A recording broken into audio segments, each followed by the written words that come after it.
Greetings everybody and welcome to Madrid Ball. I hope you all are doing good. Real Madrid have dropped a stinker at the Bernabeu. We could only manage a stalemate after 90 minutes of football, and it's such a shame. We could have had 5 points clear of Atletico. We had a chance to establish an early lead and put the rivals under pressure, but yesterday it just seemed that the players were not completely turned on. We didn't look like the team who were playing with the home crowd advantage. It was rather Villareal who looked more comfortable at the Bernabeu, and Ancelotti's experiment did not bear him the sweet fruits that he would have expected. It was more of a subdued performance. Real Madrid just didn't manage to hit top gear, and it's never great to witness a goalless draw at the end of the night. So in this video, we'll do the post-match analysis of Real Madrid versus Villareal. We'll analyze the things that went wrong for Real Madrid, and without further ado, let's get started.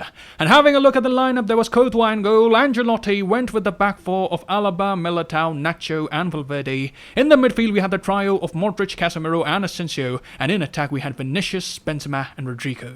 And we'll skip the shoutout section today as none of you could predict a stalemate, but coming to the lineup, Asensio was again handed the midfield role by Ancelotti. He was playing more like a right midfielder, but obviously the first thing that raised our eyebrows was Fede Valverde playing in the right back position and Nacho Fernandez as left back. And about Valverde, we have seen Zinedine Zidane use him in the right back position in the high profile game against Liverpool in the previous season, and he was just okay for the night. He's a humble player. He'll do what the coach will ask of him, and it's the responsibility of a player to make himself versatile enough to help the team in the best possible way. It also gives more options to the coach, but Valverde for me should only be played in that position when we are totally exhausted of options. Only in the case of emergency, only when Valverde is the last resort shall he be played in that position, because yes, he has a lot of energy and he'll cover a lot of ground with his long legs doing the defensive work as well, but we can clearly see he just doesn't look comfortable in that position. The effectiveness that he brings playing in the midfield is something that I would prefer from Valverde, and I can understand Vázquez hasn't been very good this season. He might not have convinced Ancelotti with his performance till now, so that is why Ancelotti favoured Valverde over Vázquez, but yesterday's game again showed us how important the fullback positions are in the overall gameplay of Madrid. We see a lot of involvement of the fullbacks, and against Villareal, the problem was that on both sides, such players were deputed in the fullback positions who don't really favour playing there. The case of Valverde we know, but Nacho as well, we know he's a versatile player who can offer a lot in the back line, but if there's one position in the back line that he least favours playing is the left back position, and you can clearly see in the first half Real Madrid really struggled to optimally utilise the flanks. All the responsibility to stretch the defence of Villareal was on the shoulders of Rodrigo and Vinicius. Both the players didn't really have much support from the fullbacks, and that is why the level of penetration from the flanks was very low in the first half. So what I would say here is that I would have rather preferred playing Nacho in the right back position, bring in Miguel in the left back position, put Valverde back in the role of a central midfielder, and that would have brought a lot of balance to the side. Miguel, we know he has a good connection with Vinicius, and going forward he also has the ability to make those overlapping runs and put in some dangerous crosses, and these are the small things that we weren't getting from Nacho Fernandez on the left. But talking about the first half in general, definitely the half very much belonged to Villareal. The lost plan cause really struggled to impose themselves in the game. The pressing was half-hearted, and that was disappointing to see, but what Villareal did very well was that they were able to build their attack from the back, and yes, Madrid not pressing high up the pitch did help their cause, but particularly Pau Torres, he was very involved in bringing the ball out of the back line and countering the press of Real Madrid. Have a look at this piece of play. Asensio presses Pau with good intensity, but Pau Torres is completely cool about the situation. He backs his ball playing ability, and quite easily he was able to deal with the press. You could also see he was involved in switching play from one end to another. In the 35th minute, he also showed some good bit of vision to spot the territory where the Villareal attack could have caused damage to Madrid. So I would say that it was an impressive showing from the centre-back. He did well with his defensive duties, was there to clear the crosses, isn't afraid of keeping possession of the ball, and we were seeing yesterday Pau Torres had an opportunity to impress the Bernabeu crowd, and I think he did well on the night to show exactly why Real Madrid are interested in him.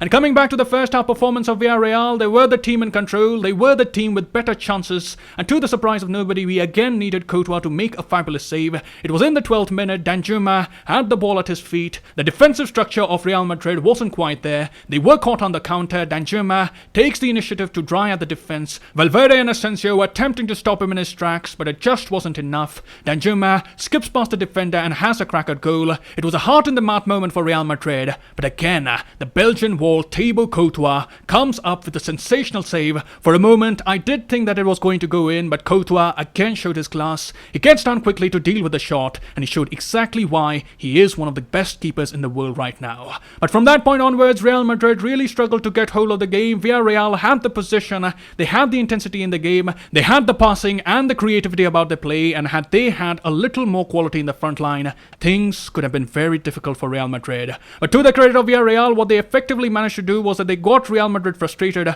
You could see Vinicius Jr. getting frustrated and picking up a yellow card for lashing out at the referee's decision to hand a free kick to Villareal, and you know these things only happen when a team isn't quite doing well. Real Madrid didn't have the flow in the game, and Ancelotti really had some thinking to do as the referee blew the halftime whistle.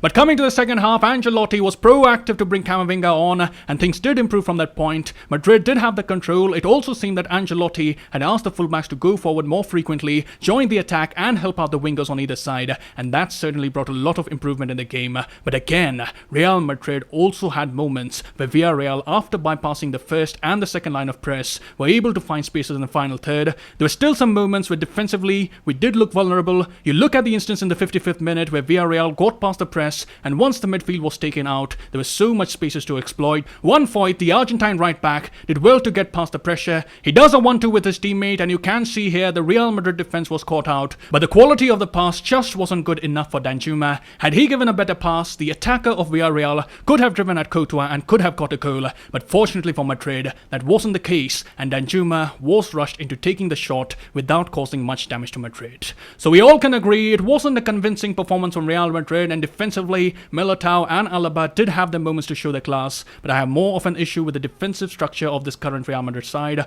Far too often, we find the opposition has a chance to drive at the defense, and we're also lacking control in the middle. So it was one of those games where things didn't go in favor of Madrid. Ancelotti brought in Hazard, and he was deputized to play more centrally and attack to the center of the pitch, but by the time he came on, Villareal had set their heart on settling for the draw. Look at the Villareal man who had come back to defend. There were so many men inside the penalty box, they were more compact, there was very little space to exploit in the center, and in the end, they were able to effectively see out the game and take a point at the Bernabeu. So yes, Madrid still need to improve. We are getting some encouraging performances from time to time, but there are also games where some of our flaws are brought out, and right now, we can only hope that Ancelotti will fix the things very soon, and things will get much better with the presence of Cruz and Mendy, who are very close to returning to full match fitness. So those are my thoughts from the game, and let's conclude this video by hearing the thoughts of Carlo ANcelotti. Ancelotti was first asked about his decision to play Valverde at right back, and Ancelotti explained why he played Valverde there. He said, "I don't consider him as a right back, and it's not his best position, but he can play anywhere. I wanted to try to put Asensio between the lines. We looked for one-on-one, but it was complicated.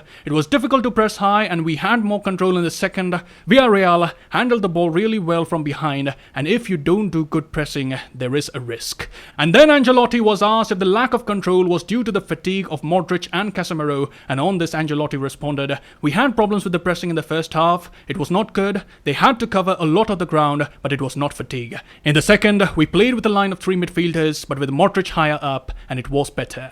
And lastly, Ancelotti, he praised on the decisive nature of Courtois in front of goal. He said, "We are fortunate to have a goalkeeper like Courtois. He did a great job, especially in the first half. Militao and Alaba were fantastic too." So those were the thoughts of the coach. You've also heard my thoughts about the game, and now the only thing that is left to see is your thoughts in the comments below. I'll see you soon. Till then, take care. Glory to Madrid, and as always, a Madrid.